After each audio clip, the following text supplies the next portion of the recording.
Hello, everybody, and welcome to my room, and welcome back. I appreciate you sticking with me, of course. And if you like the Beatles, music, movies, and physical media, give me a like and subscribe. I really appreciate it. I post videos when I can, when I feel the need to post a video. But I appreciate you all sticking with me, the people who have been with me for quite a while. Paul McCartney's new album, The Boys of Dungeon Lane.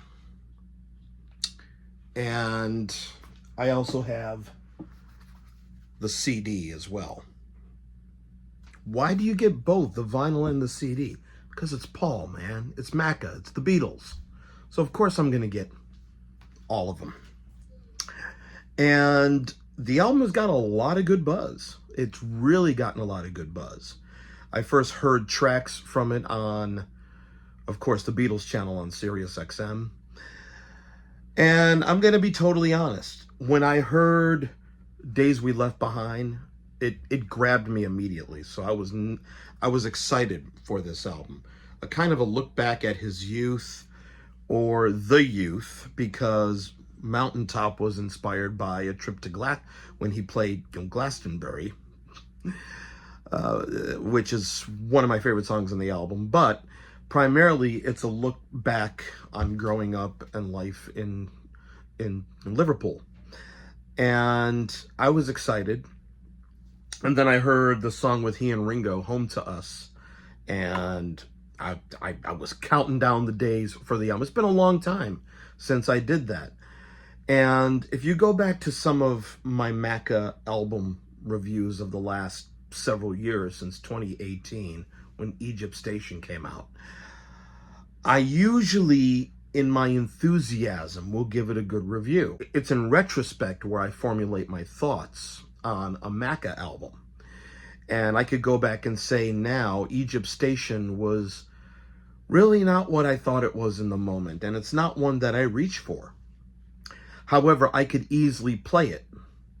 Whereas Driving Rain, which came out in 2001, I never play. In retrospect, like I said, I hardly listen to it. And For You sticks out like a sore thumb. People Want Peace sticks out like a sore thumb. And Back in Brazil sticks out like a sore thumb. And despite repeated warnings, which was hyped up as like Paul doing another song suite in the style of Band on the Run, it seems rather forced. It doesn't seem like it was natural the way Band on the Run was, or even A Day in the Life with the Beatles, he and John. McCartney 3 was exactly what it was supposed to be. It was Paul, mucking about in the studio, doing a bunch of strange stuff. So I didn't expect a lot of great stuff on it. I expected, like McCartney 2, something that was totally not commercial, something a bit more experimental, and I liked that album. I didn't think it was a masterpiece, but I liked the album, the experimental nature.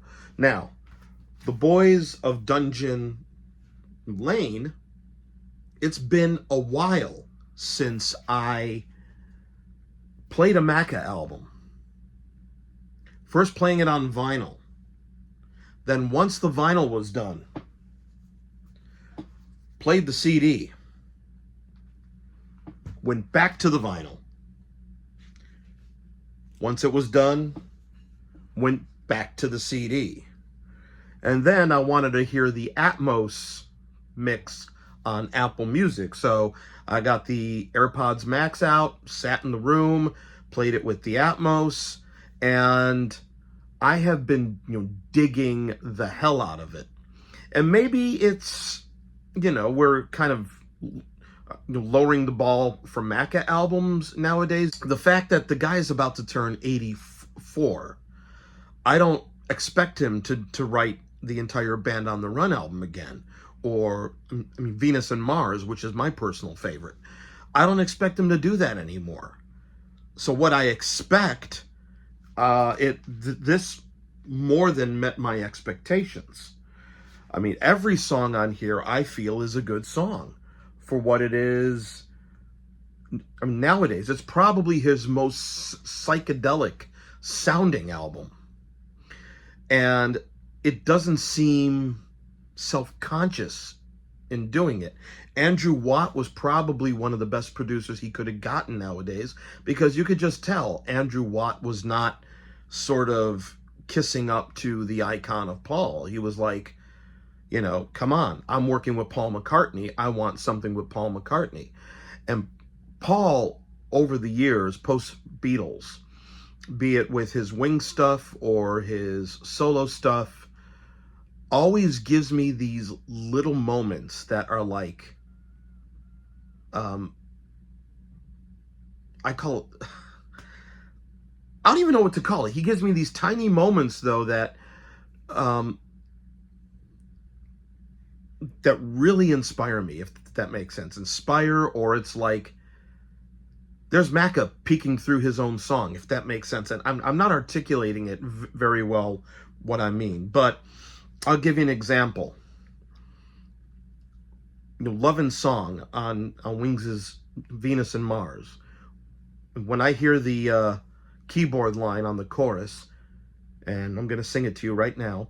Ba ba ba ba ba ba ba ba ba ba da da da bang. That makes the song for me. It's like, there's Macca's personality right there in that melody. The Note You Never Wrote off of Wings at the Speed of Sound is probably one of the most underrated Macca songs ever, in my opinion. The chord changes right before the guitar solo and the high string part. Like, there's Macca. Some Days off of Flaming Pie. There's another example. The fade out of We Got Married on Flowers in the Dirt. That's another example of what I'm trying to articulate here. This album, Life Can Be Hard, the chorus, the key change going into the chorus, and the second half of the chorus, ba, ba, ba, ba, ba, ba, ba, that gets me. Every single song on this album, I love. I've played it with headphones down south, about him and George on a hitchhiking trip. Days We Left Behind, of course. As You Lie There, you think it's going to start out like, oh, typical Macca corniness. And then the song hits with the loud drums and the chorus. Do you think about me as you lie there? He's getting, you know, heavy there. That's the sexual Paul that I'll take right there. Lost Horizon. Love that. Mountaintop. That's Paul going right into psychedelia right there, which I heard him say was inspired by seeing a bunch of people on mushrooms at the Glastonbury Fest, and tying that in to growing up as well, it totally works for me. Come Inside, Salesman, and Saint, which is obviously about his mother and father. And even though he said Mama Gets By, which I think is one of the best McCartney ballads in recent years, yeah, I said that, I really think is about his mother and father as well, even though he said it's kind of a fictional, you know, thing. I'm not buying it. I'm not buying it, especially following Salesman and Saint. No, I really think it's about his parents. And I love this record. I can't get enough of it. I really can't. And like I said, I